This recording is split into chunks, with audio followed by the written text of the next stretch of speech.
নমস্কার বন্ধুরা, আগামীকাল সোমবার সুপ্রিম কোর্টে টেট মামলায় রিভিউ পিটিশনস ফাইল হতে চলেছে মধ্যপ্রদেশ থেকে। সেই সংক্রান্ত আপডেট শেয়ার করব। তার পাশাপাশি মধ্যপ্রদেশের রাজ্যসভার সাংসদ সরাসরি কেন্দ্রীয় শিক্ষামন্ত্রীকে চিঠি লিখেছেন টেট বিষয়ে।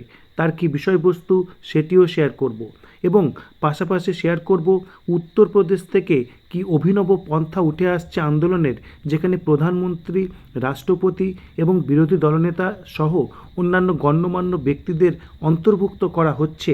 সেই সংক্রান্ত আপডেটও শেয়ার করব আজকের ভিডিওতে। তো চলুন দেরি না করে শুরু করা যাক আজকের ভিডিও।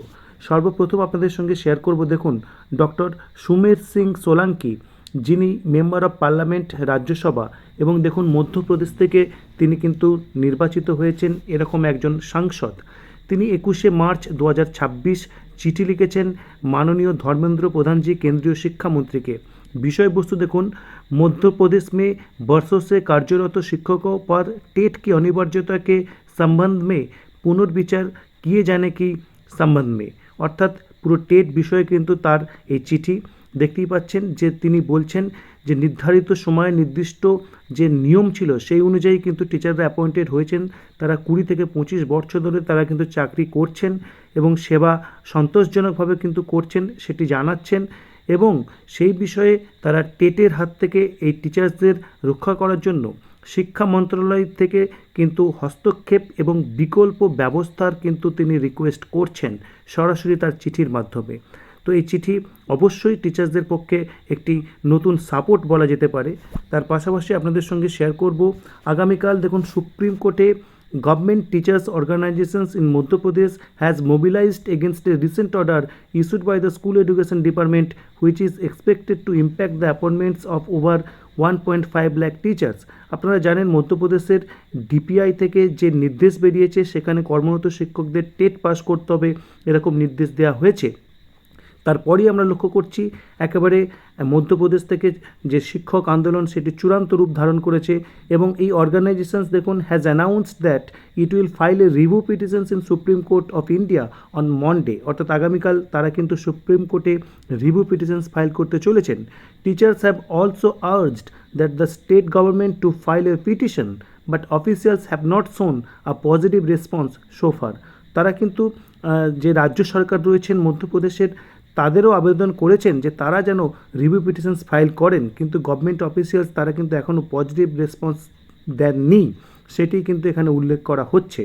তার পাশাপাশি তারা কিন্তু প্রস্তুতি নিচ্ছেন এই যে লিগাল চ্যালেঞ্জের বিষয়ে সেটি উল্লেখ রয়েছেন, এবং মধ্যপ্রদেশে 2013 আগের যে নিযুক্ত টিচার্স তাদেরকে যে টেটের হাত থেকে রক্ষা করার জন্য তারা আবেদন জানাচ্ছেন, এবং তার মধ্যে কন্ট্রাকচুয়াল টিচার্স তাদেরকেও কিন্তু তারা ইনক্লুড করছেন, যারা গুরুজি ক্যাটাগরির মধ্যে পড়ছেন এখানে উল্লেখ করা রয়েছে।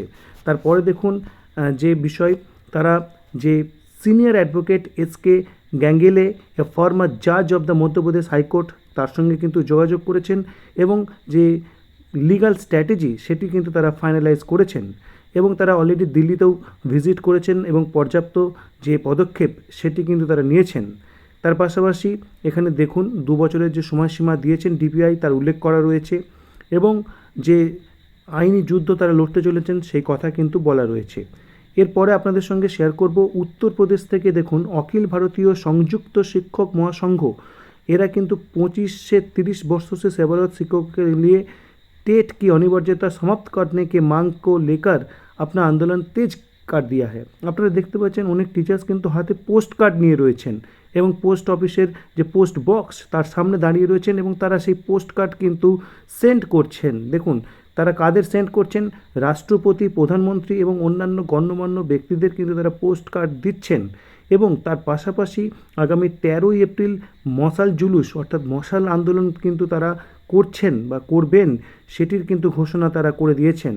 এবং দেখুন এখানে অনেক শিক্ষক শিক্ষিকা কিন্তু একসঙ্গে তাদের হাতে কিন্তু পোস্ট কার্ড নিয়ে তারা কিন্তু এখানে সোশ্যাল মিডিয়াতে ছবি শেয়ার করেছেন যে তারা এই আন্দোলন করছেন।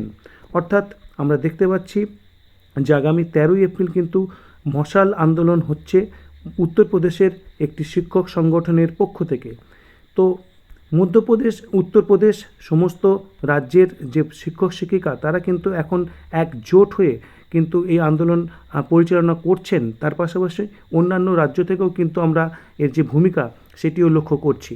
তো মূল যেটি বিষয় সেটি হচ্ছে যে রিভিউ পিটিশনের যে হিয়ারিংয়ের ডেট সেটি কবে জানা যাবে, তার জন্য আমাদের অপেক্ষা করতে হবে এবং আশা করা যায় আগামীকাল সোমবার যে নতুন সপ্তাহ শুরু হচ্ছে এই সপ্তাহের মধ্যে আমরা রিভিউ পিটিশনের সম্ভাব্য শুনানির ডেট হয়তো জানতে পারবো। তো এই ছিল আজকের আপডেট। পরবর্তী আপডেটের জন্য চ্যানেলটি অবশ্যই সাবস্ক্রাইব করুন এবং ভিডিওটি ভালো লাগলে লাইক, কমেন্ট এবং শেয়ার করুন। ধন্যবাদ।